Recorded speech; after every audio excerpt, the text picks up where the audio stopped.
पहले किस्सों की दास्तां के सिलसिले शुरू हुए, बनके कहानियां कहानियां।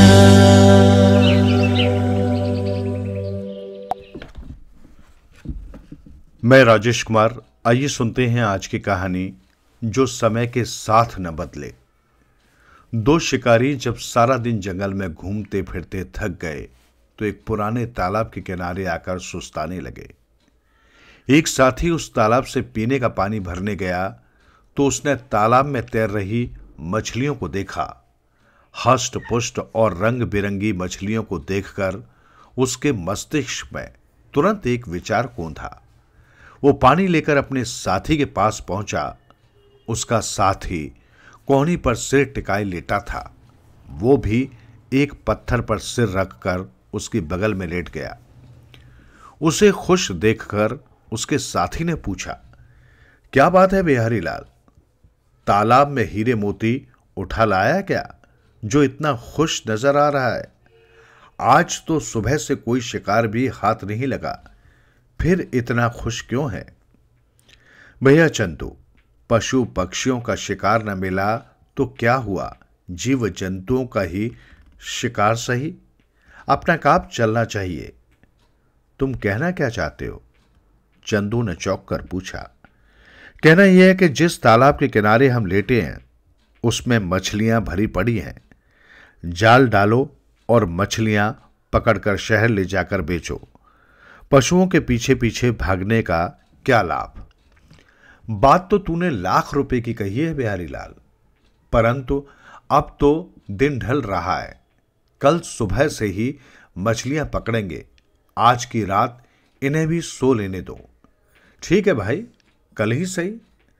तालाब में तैर रही कुछ मछलियों ने इन दोनों शिकारियों की बात सुन ली थी। जीवन किसे प्यारा नहीं और मौत से कौन नहीं डरता।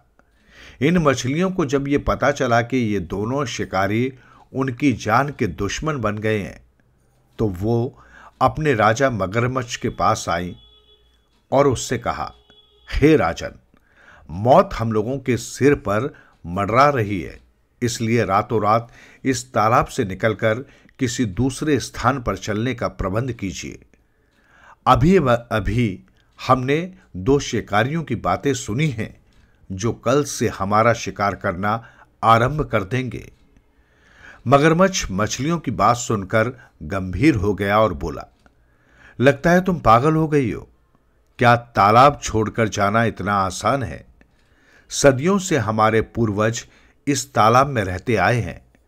अब हम इसे रातों रात चोरों की तरह छोड़कर कैसे भाग सकते हैं? उसी समय मगरमच्छ के मंत्री ने उठकर कहा, महाराज, ये समय इन बातों के सोचने का नहीं है। हमारे पूर्वजों के समय ऐसे लोग ही कहां थे जो हमें पकड़कर ले जाते थे और हमारा व्यापार करके पेट भरते थे। आज मौत हमारे सामने है। यदि हमने अपना बचाव न किया तो ये शिकारी कुछ दिनों में सारा तालाब खाली कर देंगे। मंत्री जी, हम बुजदिली और कायरता की कोई बात सुनना नहीं चाहते।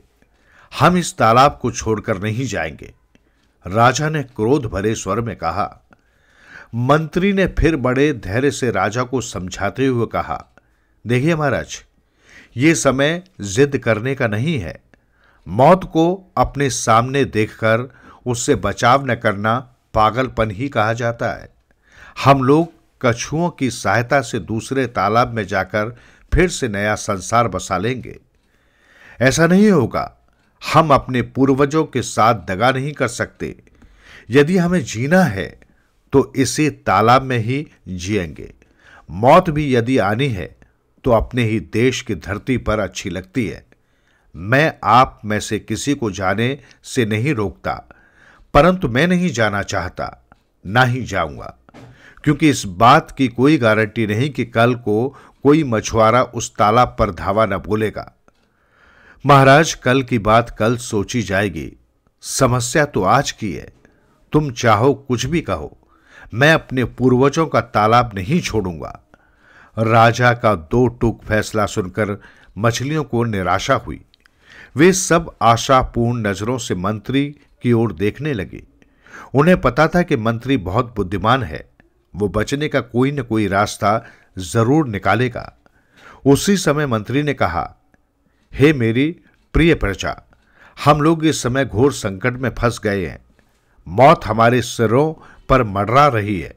यदि हमने अपने बचाव के लिए शीघ्र ही कोई प्रयत्न नहीं किया तो ये सारा हंसता खेलता संसार मौत की वादी में बदल जाएगा। इससे पहले कि हम पर शिकारियों का कहर टूट पड़े, हम अपने प्रियजनों से बिछुड़कर तड़प तड़प कर मरें।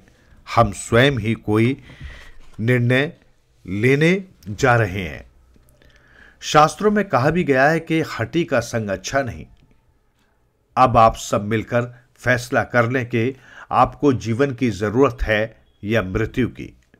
आप में से जो लोग जीना चाहते हैं वे मेरे साथ दूसरे तालाब में चलें। मैं उन्हें सुरक्षित स्थान पर पहुंचा दूंगा। मंत्री की बात सुनकर सभी मछलियां दो दलों में बंट गई। एक दल राजा के पक्ष में था, दूसरा मंत्री के पक्ष में। मंत्री ने उसी समय कुछ बड़े बड़े कछुओं को बुलाया और उनसे सहायता की प्रार्थना की। कछुओं ने रातों रात मछलियों को अपनी पीठों पर लाद लाद कर साथ वाले तालाब में पहुंचाना शुरू किया तो राजा मगरमच्छ ने मंत्री से फिर कहा, हे मंत्री महोदय, मैं अंतिम बार तुम्हें फिर यही कहूंगा कि अपने देश और अपनी प्रजा को छोड़कर जाना देश से गद्दारी करना है, पाप है। तुम ऐसी भूल मत करो कि बाद में पश्चाताप करना पड़े। महाराज, अपनी प्रजा को अपनी आंखों के सामने मरवाना तो सबसे बड़ा पाप है, इसलिए मैं उस पाप का भागी नहीं बनना चाहता। अब मैं जा रहा हूं, मेरा अंतिम प्रणाम स्वीकार करें। राजा ने अपने मंत्री और प्रजा को जाते देखा तो उसके मन को बहुत दुख हुआ। असल में मौत का डर तो उसे भी सता रहा था, मगर वो अपने पुश्तैनी तालाब को छोड़कर नहीं जाना चाहता था। सुबह उठकर उन दोनों शिकारियों ने तालाब में अपने जाल डालकर मछलियों को पकड़ना शुरू कर दिया। एक एक करके मछलियां जाल में फंसती रही। अपने शिकार को देखकर दोनों शिकारी बहुत खुश हो रहे थे। उन्हें आज इतना धन अवश्य ही मिल जाना था कि उन्हें अगले कई दिनों तक काम करने की आवश्यकता ही नहीं पड़ने वाली थी। एक राजा की हठ के कारण तालाब की बची सारी मछलियां अपनी जान से हाथ धो बैठी थी।